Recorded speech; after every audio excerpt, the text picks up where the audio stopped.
yaitu di antara lainnya yang pertama penyesuaian berdasarkan margin keuntungan dan biaya. Di sini memungkinkan perusahaan memiliki gagasan anggaran yang lebih realistis. Yang kedua, potensi untuk memaksimalkan pendapatan. Sementara anggaran statis tidak berubah untuk mencerminkan peningkatan penjualan, anggaran fleksibel berubah. Yang ketiga, kontrol biaya yang lebih baik. Proses penganggaran ini memungkinkan bisnis mengetahui kapan harus membuat perubahan biaya tertentu. Kekurangan menggunakan anggaran fleksibel berikut adalah beberapa kemungkinan kerugian menggunakan proses penganggaran ini. Yang pertama itu kurangnya perbandingan pendapatan, yang kedua rumit, yang ketiga tidak selalu berlaku. Yang ketujuh, pada poin 7 analisis penyimpangan anggaran fleksibel. Dalam penyusunan anggaran fleksibel bisa terjadi penyimpangan variance. Pada dasarnya penyimpanan variance anggaran fleksibel dibagi menjadi dua, yaitu penyimpangan efektivitas. Penyimpangan ini disebut juga sebagai penyimpangan volume atau penyimpanan target yang ditentukan. Yang kedua, penyimpanan efisiensi. Penyimpanan efisiensi terjadi karena perubahan harga per unit atau karena penggunaan input yang tidak efisien. Yang ke-8 itu cara membuat anggaran fleksibel. Ada beberapa langkah untuk membuat anggaran fleksibel. Yang pertama itu tentukan biaya yang variabel dan mana yang tetap. Yang kedua, biaya anggaran. Yang ketiga, buat anggaran Anda dengan biaya tetap yang ditentukan. Yang keempat, perbarui anggaran. Yang kelima, masukkan dan bandingkan. Sekian dari saya memberikan kepada moderator. Terima kasih diucapkan kepada saudari Reren. Selanjutnya pengambil materi dari saudari Intan. Boleh Intan dipersilakan. Baik, terima kasih moderator. Saya Intan Ditya akan melanjutkan materi dari saudari Reren, yaitu anggaran varian. Anggaran varian adalah selisih antara anggaran yang direncanakan dengan realisasi aktual. Mengidentifikasi penyebab perbedaan biaya dan pendapatan dan menentukan pengambilan keputusan bulan. Varian ini bisa berupa varian positif dan varian negatif. Varian positif ini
diperlukan. Yang terakhir, kondisi ekonomi. Faktor eksternal seperti inflasi, perubahan dalam kebijakan pemerintah, atau krisis ekonomi dapat mempengaruhi hasil aktual dibandingkan dengan anggaran.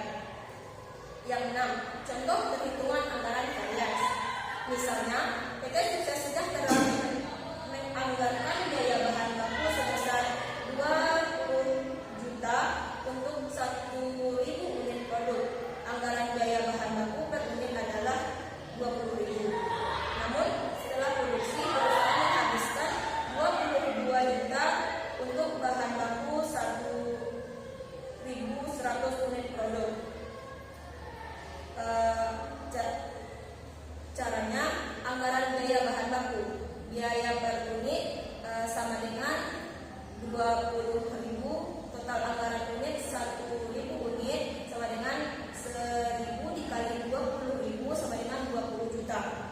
Kita merealisasikan biaya bahan baku, biaya per unit 22.000, total biaya untuk 1.100 unit sama dengan 1.100 dikali 22.000 sama dengan 22 juta.